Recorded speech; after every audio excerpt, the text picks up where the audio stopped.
Question number 4 exercise 5.1 यहाँ पर है लाइन एंड एंगल चैप्टर है क्लास 9th का। In this figure if x plus y is equal w plus z, तो x plus y जो है ये w प्लस जेड के बराबर है। ये है x और y, ये दोनों एंगल्स हैं, x और y भी दो एंगल है और w और z ये भी एंगल है, पूरे 4 एंगल्स हैं।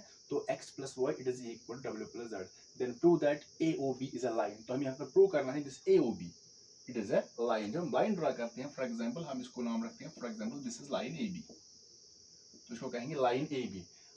मगर अगर इस पर कोई और पॉइंट है AB पर, बिल्कुल इसी पर अगर ये पॉइंट O होगा कहीं पर, तो इसको हम कहेंगे लाइन AOB, और लाइन AB कह सकते हैं और लाइन AOB। तो यहाँ पर जो ये O है तो ये इसी लाइन पर है, दैट मीन्स इसको लाइन AOB कह सकते हैं यहाँ पर। तो पहले यहाँ पर गिवन देखेंगे, गिवन तो यहाँ पर गिवन है x plus y it is equal to w plus z, then prove that. तो यहाँ पर लिखेंगे टू प्रूव। तो हमें क्या प्रूव करना है?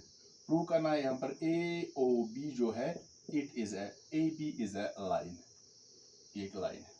तो हम इसका प्रूफ लेंगे। अब तो पहले देखेंगे, अगर ये एक लाइन है, इस पर हम एक लाइन या रे स्टैंड करते हैं, तो ये जो दो एंगल्स बनते हैं यहाँ पर, ये तो एक होते हैं एडजेसेंट और ये लीनियर पेयर बनाती है, यानी इनका सम 180 होता है। अब अगर ये एक पॉइंट है तो इसके अराउंड हम कुछ एंगल्स ड्रा करेंगे, जैसे ये एंगल दिस एंड दिस। यहाँ पर 4 एंगल्स ड्रा किए हैं, या 5 बना सकते हैं, या 6, जितने भी एंगल बनाएंगे। तो एक पॉइंट के अराउंड हम जितने भी एंगल बनाएंगे तो इनका जो टोटल सम होगा वो होगा 360 के बराबर। इनको बोलते हैं हम एंगल्स अराउंड अ पॉइंट। एक पॉइंट के अराउंड जितने भी एंगल्स बनेंगे, 2, 3, 4 जितने भी एंगल बनाएंगे तो इनका सम 360 होगा। अगर स्ट्रेट लाइन, यहाँ पर स्ट्रेट लाइन होगी, अगर इस पर रे स्टैंड करेंगे एक, तो इनका सम 180 होगा। अगर एक और स्टैंड करेंगे तो 3 एंगल बनेंगे 1, 2, 3, लेकिन इनका सम भी 180 रहेगा।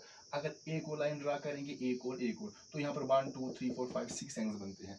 तो इन 6 एंगल का सम जो होगा वो टोटल 180 ही होगा। तो यहाँ पर जो पॉइंट हमने लिया है, इसके अराउंड हम जितने भी एंगल्स लेंगे तो उनका सम 360 होगा। तो यहाँ पर एक पॉइंट है O, दिस पॉइंट O, तो इसके अराउंड यहाँ पर 1, 2, 3, 4 4 एंगल्स है, x, y, z और w। तो इनका जो टोटल सम होगा इन 4 एंगल्स का, तो इनका सम होगा 360। तो यहाँ पर हम लिख सकते हैं x plus y plus w plus z और z प्लस w। तो यहाँ पर मैंने ये 4 एंगल्स दिए हैं, x, y, z, w या w, z। तो ये 4 एंगल्स जो हैं ये इस पॉइंट O के अराउंड है, दैट मीन्स इनका सम जो होगा वो होगा 360 के बराबर। तो यहाँ पर हम लिखेंगे एंगल्स अराउंड ए पॉइंट। तो एंगल्स जितने भी एक पॉइंट के अराउंड होंगे उनका सम 360 होगा, क्योंकि ये कंप्लीट एंगल बनाता है। यहाँ पर कंप्लीट एंगल जो होता है वो 360 के बराबर होता है। ये स्ट्रेट एंगल यहाँ पर होता है, स्ट्रेट एंगल का जो मेजर होता है वो 180 के बराबर होता है। तो यहाँ पर आप देखेंगे it is given that x plus y जो है ये w प्लस जेड के बराबर है। तो अगर कहीं पर x प्लस वाई होगा तो हम x प्लस वाई के बदले w प्लस जेड लिख सकते हैं। यहाँ पर हम x प्लस वाई को रिप्लेस करेंगे तो वैल्यू देंगे w प्लस जेड, तो इसको ऐसे ही रखेंगे प्लस w प्लस जेड। या हम ये भी कर सकते हैं, अगर x प्लस वाई को ऐसे ही रखेंगे, अगर w प्लस जेड को रिप्लेस करेंगे, इसको w प्लस जेड को, तो इसके बदले हम लिख सकते हैं x प्लस वाई, ये एक ही बात है। तो यहाँ पर अब है w plus z plus w plus z. तो ये अब बनेगा यहाँ पर w प्लस w, यानी इट इज 1w, तो ये बनेगा 2w plus z, that is 2x z, it is equal to, तो यहाँ पर ऊपर है ये इट इज इक्वल टू 360, तो यहाँ पर भी है इट इज इक्वल टू 360। तो यहाँ पर हम इसको अब सॉल्व करेंगे। यहाँ पर 2w प्लस 2z है, तो हम 2 कॉमन निकालेंगे, दोनों में 2 कॉमन निकालेंगे तो अंदर बचेगा w plus z, it is equal to 360 डिग्री। सो 2 अब कॉमन है यहाँ पर, तो w प्लस z जो होगा, ये जो 2 है ये यहाँ पर डिवाइड बन जाएगा, सो 360 अपॉन 2।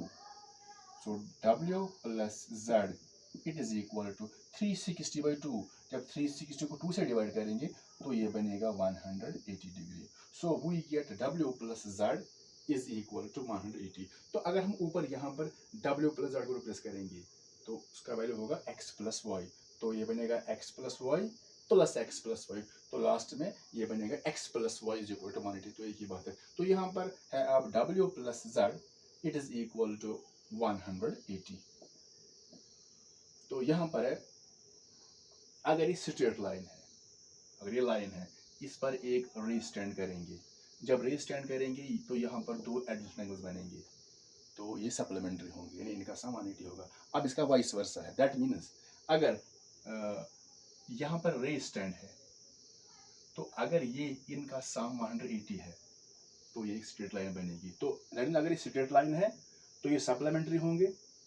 तो अगर यहाँ पर दो एडजस्टेंट एंगल्स हैं वो सप्लीमेंट्री हैं, तो दैट मीन्स ये वो भी एक स्ट्रेट लाइन बनेगी। तो यहाँ पर देखेंगे W प्लस Z, ये एंगल और ये एंगल, तो इनका सम 180 है। लेकिन W और Z यहाँ पर जो ये दो एंगल्स हैं ये तो एडजस्टेंट यहाँ पर है, एक तो ये एडजस्टेंट है, दूसरा इनका सम 180 निकला है यहाँ पर। सो फर्स्ट कंडीशन ये तो सप्लीमेंट, ये एडजस्टेंट है और सप्लीमेंट्री है, दैट मीन्स जिस यहाँ पर जिस AOB होगा ये एक स्ट्रेट लाइन बनेगी। तो यहाँ पर लिखेंगे बट W and Z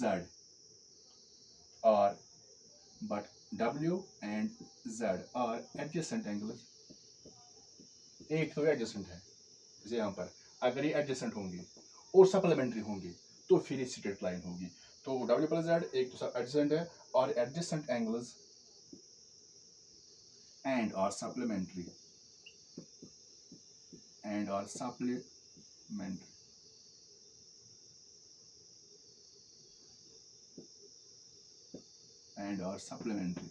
तो एक तो W और Z एडजेसेंट एंगल्स हैं और दूसरे सप्लीमेंट्री हैं, दैट मीन्स दिस AOB ये एक स्ट्रेट लाइन होगी।